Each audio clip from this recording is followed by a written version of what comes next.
It's very good to see you all for the inauguration of our Rector's Forum sequence for the year.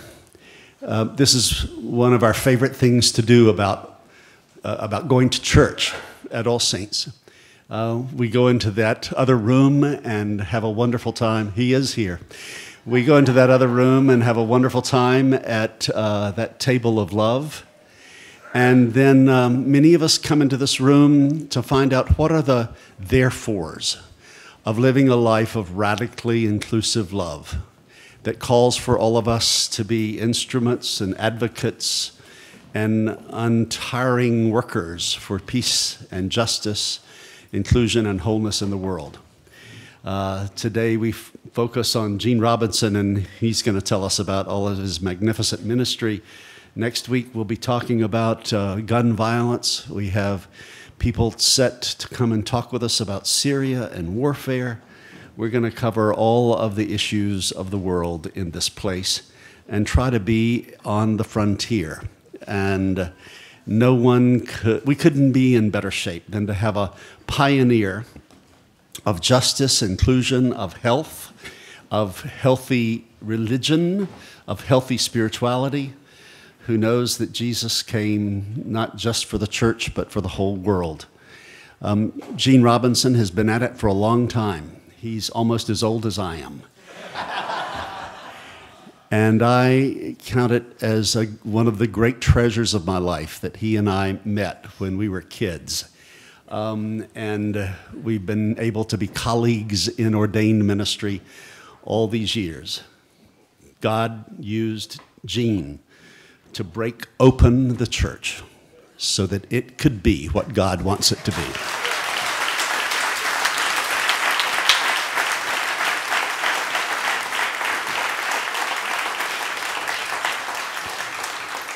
I take it as a point of pride. I'm not sure how much of the pride is holy and how much of it is sinful. When Gene calls us his West Coast home, but I treasure that identity. So without further ado, all of you who are members of Gene Robinson's home on the West Coast, please welcome him home. Let me push your book. This is important. This is important.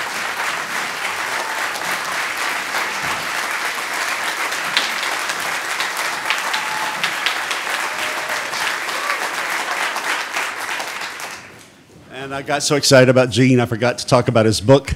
He has a fantastic book now out in paper. Please buy multiple copies. Go ahead and do your Christmas shopping today. Thank you. Gene. Great, thanks. Good morning again. Great to see you. Yeah, I just love being here. It's like the epicenter of peace and justice for the whole world. Let's see. Following on all that, let me just tell you that yesterday I was at the consecration of Guy Irwin as the first openly gay bishop in the Lutheran Church.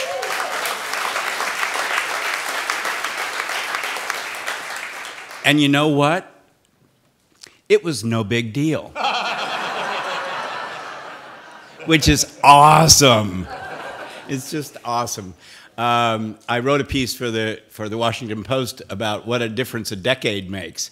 Because when it was announced that Guy had been elected, you almost wouldn't have noticed, which is just amazing, given what happened 10 years ago.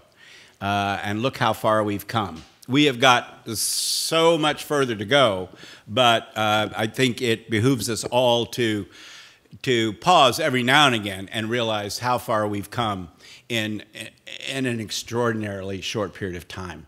And it's because of the work that you do and all of us do on behalf of God's full inclusion. As you probably know, I retired as the sitting bishop of New Hampshire in January, and I now have a new life. I have to find a different word than retired. Some people have suggested retread, but I'm not sure that quite sounds all that appealing. So in my retirement, I am serving as a senior fellow at a Washington, D.C. think tank, the Center for American Progress, which was a think tank started actually the same year I was consecrated by John Podesta, who was Bill Clinton's chief of staff and ran Obama's transition team. And John is a devout Roman Catholic, never mind that practically every social position he believes in is in dire and opposite contrast to what the Roman Catholic Church teaches, but which is a great American Roman Catholic tradition, but he totally gets the spiritual religious side of things, and even for non-religious people, it is really important, if we're going to get anything done, to take religion seriously and the effect that religion has on our common life as citizens of the United States. So he invited me to come and bring a moral voice to all the issues facing us. So I have this astoundingly wide open portfolio. I'm given the blessing to run my mouth about anything that I see on the horizon, which is a dream come true. Not that I actually shied away from doing that as a bishop, but it's both an exciting and frustrating time to be in Washington. My goal is to figure out whether or not there is a way to do religion in the public domain that is different than the way the religious right has done religion in the public domain. I believe there is, and I think it is simply accomplished by prefacing everything that we as people of faith think about what's going on publicly. If we begin every one of our sentences with, "for me," I believe. It seems to me that the way the religious right has done the public discussion of religious values in the public sphere is to say, you should believe. God said it, and you should believe it. And it seems to me that the key to bringing religion appropriately to the public sphere is to just simply be a witness, not tell anyone how or why they should believe what they should believe, but to say why I believe it, and to express my connection to God in the articulating of that. And then if that makes sense for people, great. Then they can make use of it or not. But it's just a personal witness about what the God that I know in my life calls me to do with respect to this or that issue. Some people have asked me, so like, what do you do at a think tank? And the real answer is, I'm still trying to figure that out.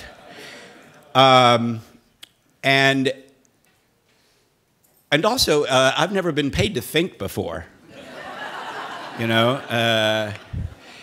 So it's kind of new territory for me. Let me tell you a little bit of what I'm working on. I'm attached to the LGBT team.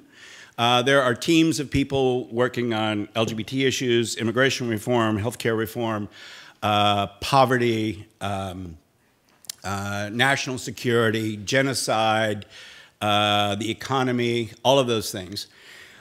We have an amazing research team. So if I'm writing a piece on left-handed African-American mothers who live between the Mississippi River and the Rocky Mountains, I can turn to this team, and within 24 hours, they will tell me how many left-handed African-American mothers there are, what their median income is, what their needs are, and so on. And I just quote them and look really, really smart. We also have a team of 20-somethings about, I don't know, 20 or 30 of them who do nothing but read blogs all day. And they alert us as to what is trending, what outrageous thing has been said, and what we might need to respond to. I find that just really, really exciting. So it's a really exciting mix of very smart people doing really important things. When you walk around the place, it's like being in a library. It's so quiet, and people are, you know, pounding away on their keyboards, doing all of this important stuff. But the really exciting part is when I write a piece, I then circulate it to anyone who has sort of tangential relationships with that issue, and then they come back at me with feedback.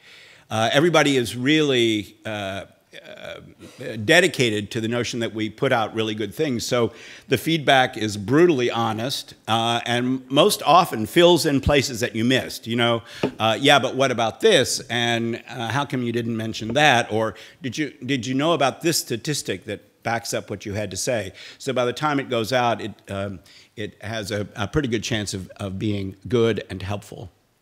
I've been doing lots of things, of course, related to LGBT work. I was proud to be on the steps of the Supreme Court on the day the hearings happened, and I spoke to the crowd with my daughter, my younger daughter, Ella, who is a spokesperson for the Family Equality Council's so-called outspoken generation. These are kids who have been raised by LGBT parents. And she and Zach, what's the kid from the Midwest who, Zach Walls, his video of his speech to the legislature about his two gay moms went totally viral. And so Zach and Ella are the spokespeople for this so-called outspoken generation. So what a thrill it was for me to be on the steps of the Supreme Court with my own daughter, and each of us spoke there.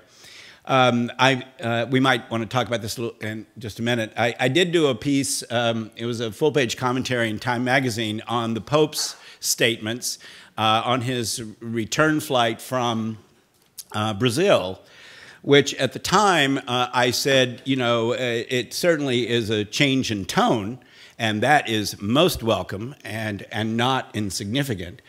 But it didn't change anything about doctrine. So, you know, good for you as far as it goes, but let's wait and see. Well, just in the last few days, we get far more profound and substantive comments from the Pope. I did point out that isn't it an indictment of the Church that it's news when a famous Christian like the Pope says, "Who am I to judge?" I mean, well, I don't know. All your predecessors did, so I guess it is news. But that ought to be a message out there about Christians. But it's a sign of the times, is it not, that that most people think the church is the one place they will be judged, and it prevents people from walking in those doors out there because of the non-welcome they feel like they will get. Which goes back to the sermon this morning about, you know, if you're a dirty, rotten scoundrel, welcome. I want to come back to what I think the most pressing issue is around LGBT issues right now. But I've also been doing a lot of work on what is affectionately known as intersectionality, which is it's just a very dry word for saying that increasingly and wonderfully, those who are oppressed are making common cause with others who are oppressed. drawing the connections between those oppressions, between racism and sexism and ableism. And the intersections are there because the fact of the matter is oppression works similarly for all of those groups. The dynamics of oppression are the same. And it seems to me that one of the ways the oppressor keeps us oppressed is to keep us fighting with each other rather than combining our forces.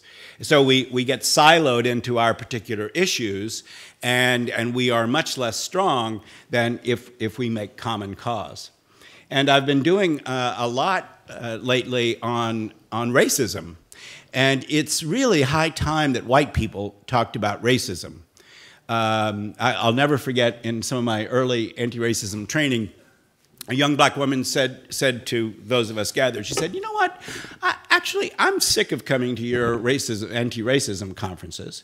You sit me in the middle of the room and you want me to spill my guts about what my experience with racism has been, while you sit safely around the outside and just let me be the vulnerable one. And she said, you know, why don't you white people go off and talk about racism and get back to me? When you've learned something about yourselves, then we'll have something to talk about. So I think it's really important that we talk about racism as white people. And I was recently on Hardball with Chris Matthews, interestingly enough, with the other Eugene Robinson of the Washington Post and MSNBC. And I was able to say to Chris, look, you've got two Gene Robinsons sitting here. One of them's black and one of them's white, and we live in two different Americas, right? So I've been doing a lot of that with, and also after the Trayvon Martin, George Zimmerman verdict. Also, 2 days after that verdict came out, I saw a movie that if you have not seen, find a way to see it. It's called Fruitvale Station. It's an astounding account of what happened to one black man, Oscar, in Oakland, California. It is a powerful, disturbing film, not unpleasant. You won't leave, wanting to jump off a bridge, but you will leave angry and understanding better what it's like to be a person of color in this country. So I've been doing quite a lot around racism and why LGBT people should be interested.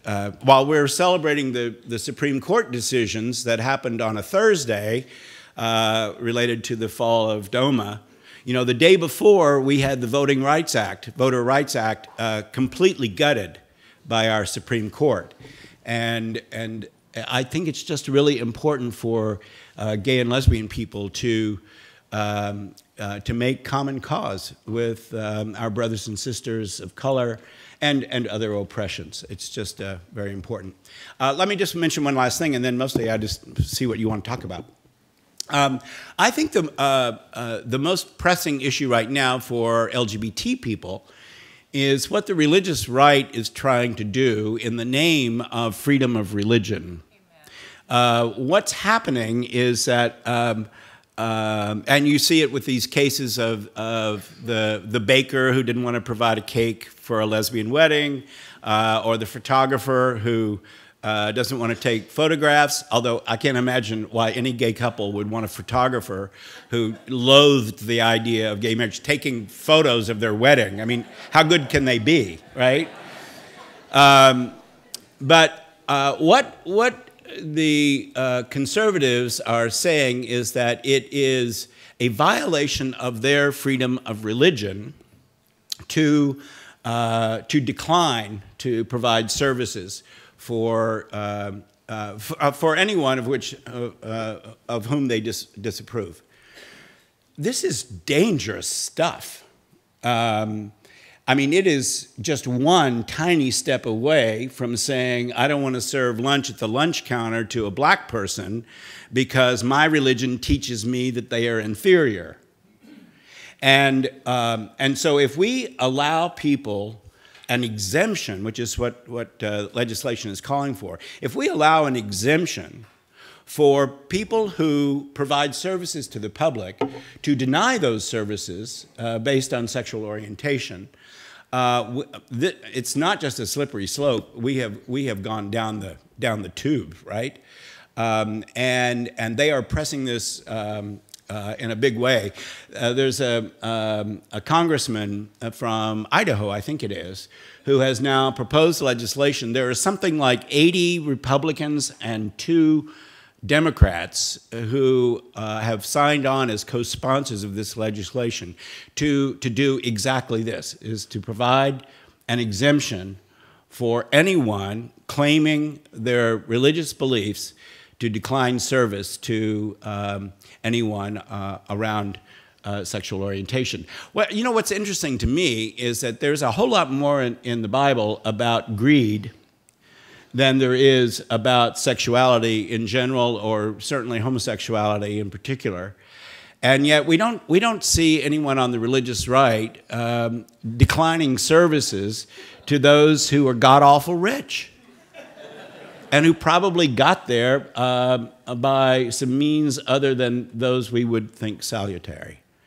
So you're gonna hear a lot more about this. We got a really great ruling from the New Mexico Supreme Court, a unanimous ruling, saying that if you're gonna bake cakes for the public, you're gonna bake cakes for the public. And you can't just pick and choose. You can put a sign in your window saying, I oppose gay marriage. You can put it on your website, but you gotta bake the cake, right? But there are going to be lots more of these coming up, and of course, conservatives in Congress, of which there are just way too many, if you haven't noticed, are going to try to make this the law of the land, and it is something that we need to fight tooth and nail about. But I see this as one of the next big fights looming for us. By the way, the guy from who sponsored this legislation from Idaho is Mormon. Do you think he didn't get that memo about how the Mormons were going to be all that much more kind and gentle about the gay issue? And also, shouldn't he be paying attention to the federal shutdown of the government and the debt ceiling crisis? Rather than doing this kind of mischief? You'd think so. So it's exciting work. I love, after 40 years living in the wilderness, it's so great to be back in a city again. I live about a block and a half from Whole Foods, which is like heaven on earth, or whole paycheck, as we call it in DC. Never have I taken so little out of a grocery store and paid so much. And I live about 5 blocks north of the White House, and my office is right near the White House, so it's really fun. I haven't seen the president lately, but I did go inside the grounds and played with Bo, the presidential dog, who's, you know, he's one of these non-allergenic dogs. The hair on this dog is amazing. It is like soft, like angel hair. It is otherworldly. I am not kidding. But anyway, so that's some of the really important work that I'm doing.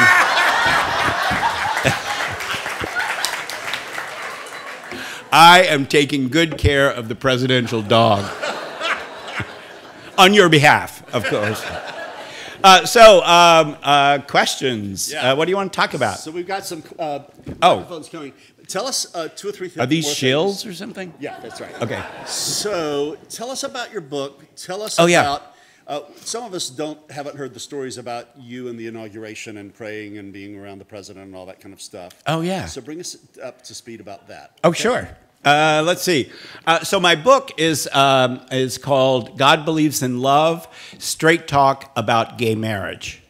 And what it does, it imagines a conversation with someone who would be opposed to gay marriage, and then in each chapter tries to answer each of the concerns that someone might have. I'm not under the impression that someone totally opposed to gay marriage is going to pick up this book and think, oh, I really want to read this. But it might be a book that you'd want to send to someone who needs a little bit of coaching on this. And what I realize is that it is mostly a script for you to talk to your friends who might still be a little uncomfortable with this notion of two men or two women getting married, so that when they ask you these questions, you've got some language to use to respond in a way that might be helpful.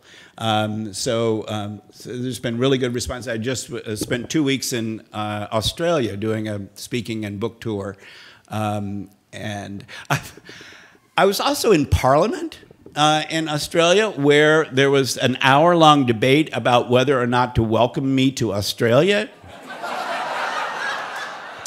which is really interesting. I mean, most people were ready to welcome me. It's just that the openly gay legislator who had proposed this had, at the very end, just done this tiny little nod to marriage equality. And oh my God, it was like you had set off a bomb in Parliament. So they debated that at the beginning of every speech made by every member of Parliament. They wanted to assure me, because I'm sitting right there, that, oh, I was most welcome in Australia. However, apparently it was the first time gay marriage had ever been talked about in the lower house of the Parliament there. So on Twitter the next day, the legislator who had proposed this said that I had inaugurated the gay marriage debate in Parliament there. The inauguration, yeah, this goes back about 4 years. So there's a really fun part to this, and then there's a sobering part.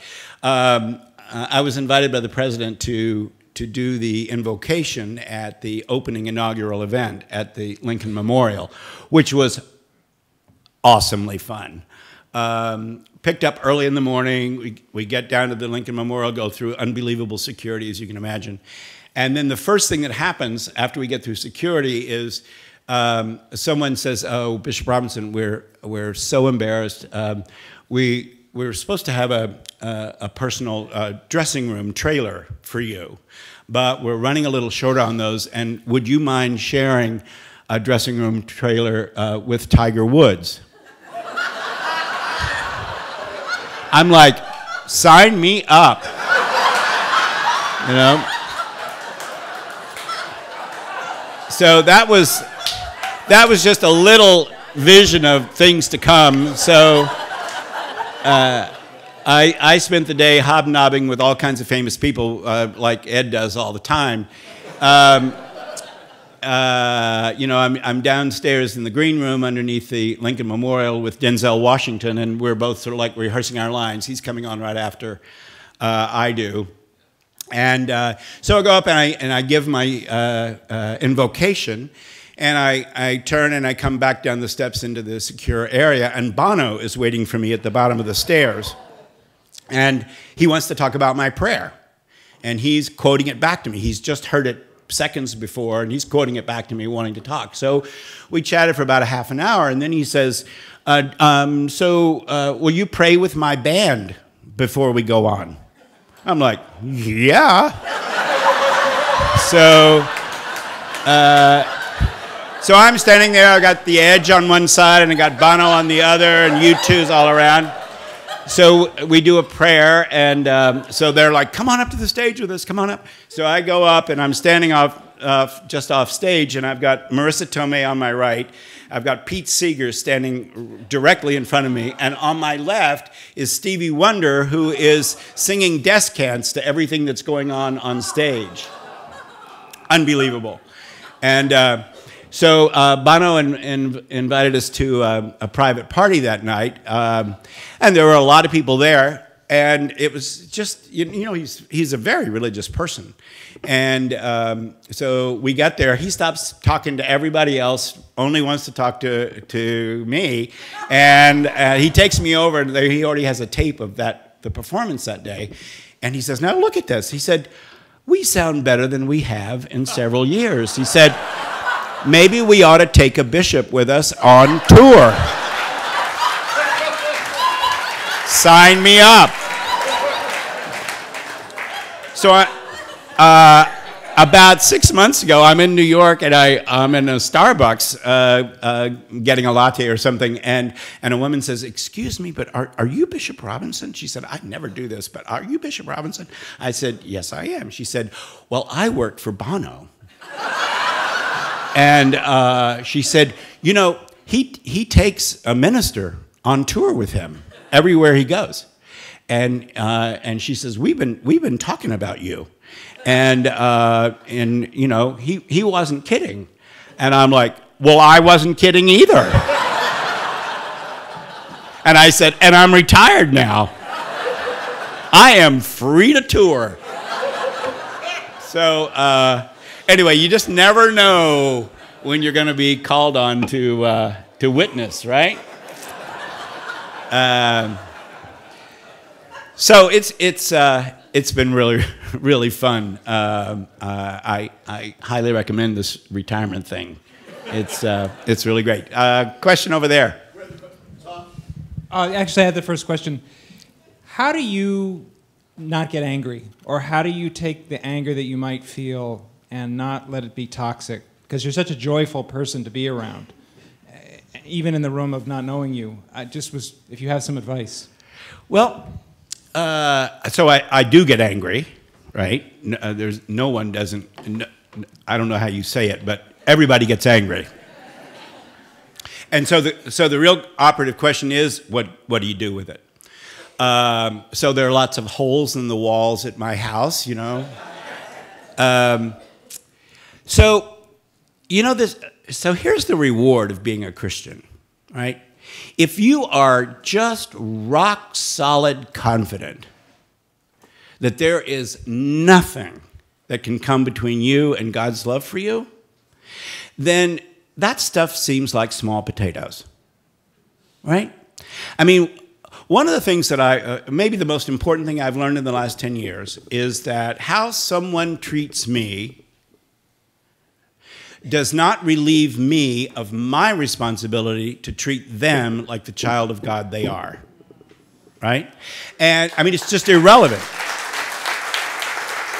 And I'm fond of saying, you know, early on, the Archbishop of Nigeria said that gay people were lower than the dogs, and the Archbishop of Kenya said that when Gene Robinson was consecrated, Satan entered the church. I'm fond of saying publicly that those guys and I are going to be in heaven together. I believe that. And I mean, partly I say it because I know it'll just irritate the bejesus out of them. And they're going to be a lot more surprised to see me there than I am to see them there, right? But I actually believe it. And so I have this confidence that this is all going to work out, and we'll get along fine in heaven. And it won't matter who was right and who was wrong, because we'll all be there with God, and it's going to be fine. So in light of that, whatever got said or done is really small potatoes. And so I think that ought to be one of the rewards of being a believer. Because you just get so grounded in that knowledge that it puts everything else into perspective. And at the end of the day, everything is pretty small compared to that. And then you punch a few holes in walls. Second question. Yes, I was at CLU yesterday. Guy Irwin is my friend. I'm a lifelong Lutheran until the Easter Vigil when I joined All Saints. Awesome. And so I was there with over 800 people yesterday, and it was awesome. And I was proud to be a Lutheran. I'll always be a Lutheran, but I'm a member of All Saints. But when you blessed Guy Irwin, I wept like a baby. No. I was Yeah, they sitting do in this the really, steps. they really neat thing. So, you know, in the Episcopal Church, when we consecrate a bishop, all the bishops lay on hands, and the prayer is spoken by the presiding bishop or whomever. In the Lutheran Church, each of the consecrating bishops, and Mary Glasspool and I were consecrating bishops because we're in full communion with the Lutherans.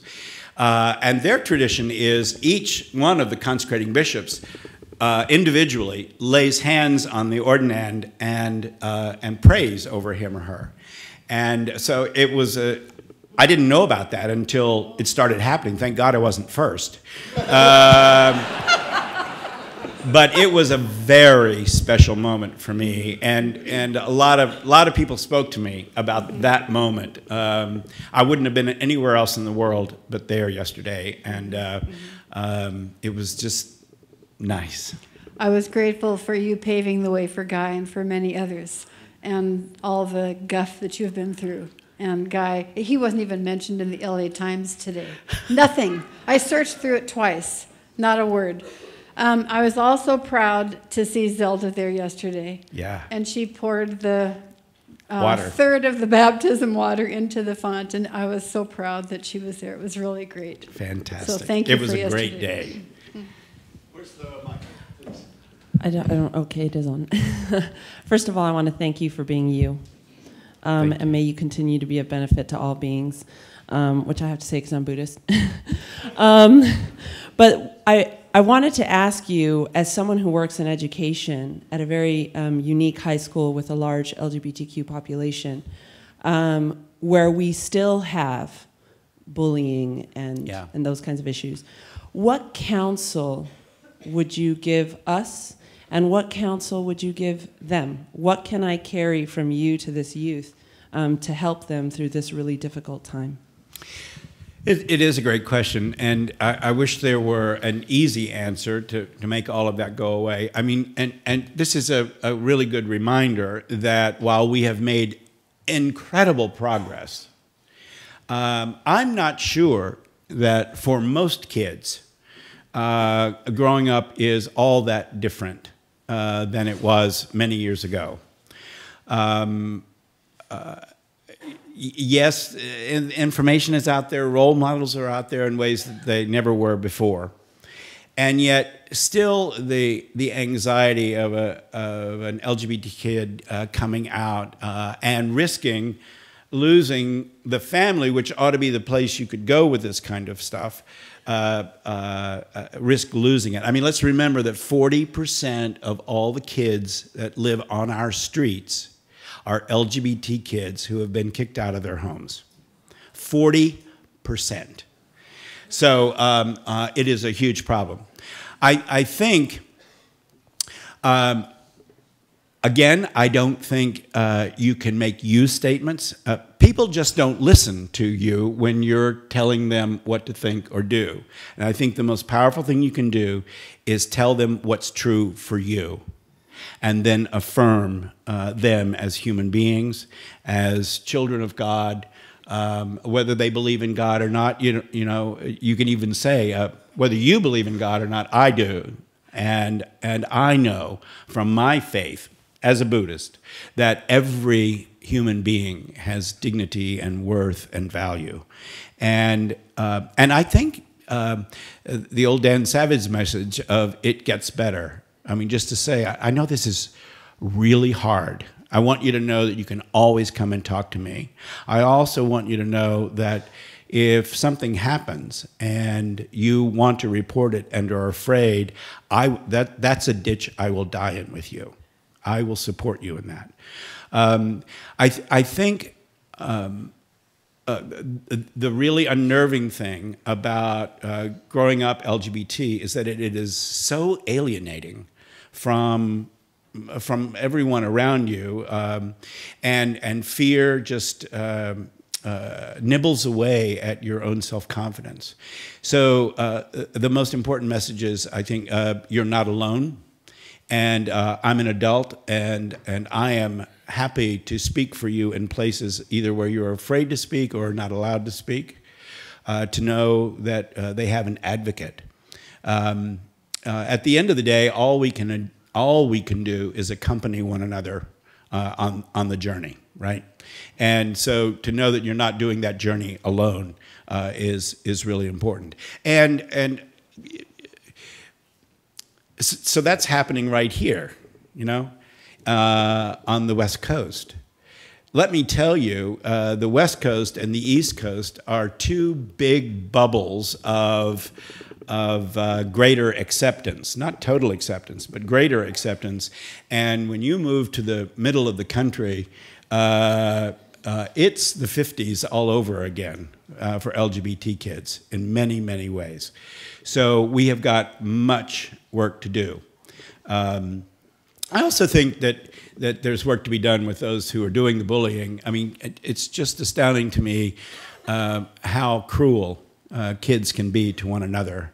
And it usually, so I think the most helpful question to ask when looking at bullies is, what are they afraid of? Because all of this really comes out of fear. And rather than dealing with the thing itself, if you can try to figure out what it is that a person is fearful of, then maybe you can speak to the fear of that thing in a way that says, actually, you don't need to be fearful of that. Just some thoughts. Hi. First, I want to thank you for being here, and I'm so glad you're closer to Washington and the president now with your views. It's going to be a real relief. You said something in the very beginning about finding a way to practice religion in politics differently than the right. A few years ago, after 9/11, actually, I attended a meeting with some Muslims to, a lot of us did, to get clear on what was going on. And at the conclusion of that, one of them said to me, we come to the United States because we're safer here practicing our own version of Muslim than in a Muslim country. And what I got at that moment was, it was not the democracy of America, but the secular government, that the law pertained to everybody equally, and that made us safe and that communicated. And I'm kind of curious what your position is on that. Is that something that we could promote to get fuller acknowledgement of everybody, of who they are and what they believe? I'm really glad you brought this up, and I should have mentioned this with respect to this legislation about freedom of religion.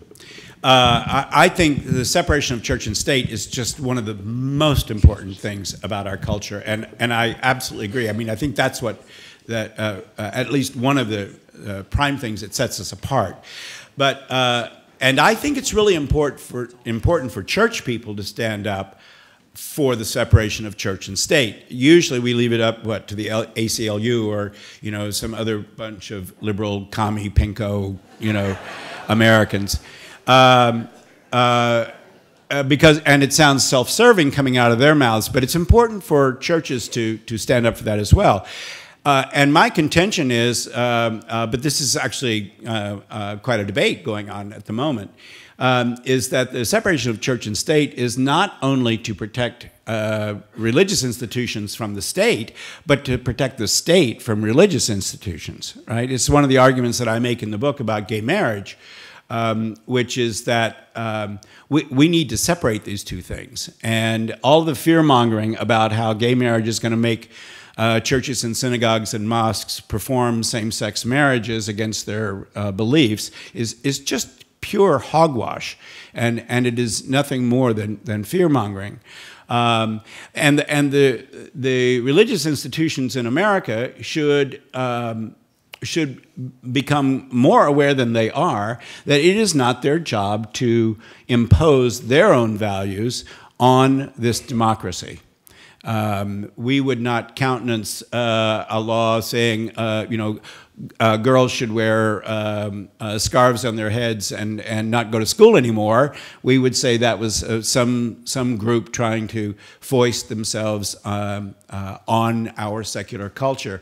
But that's exactly what's happening in the marriage debate, which is that we're trying to force the religious values of one or more institutions onto the secular culture. And we all know that that marriage is a secular institution.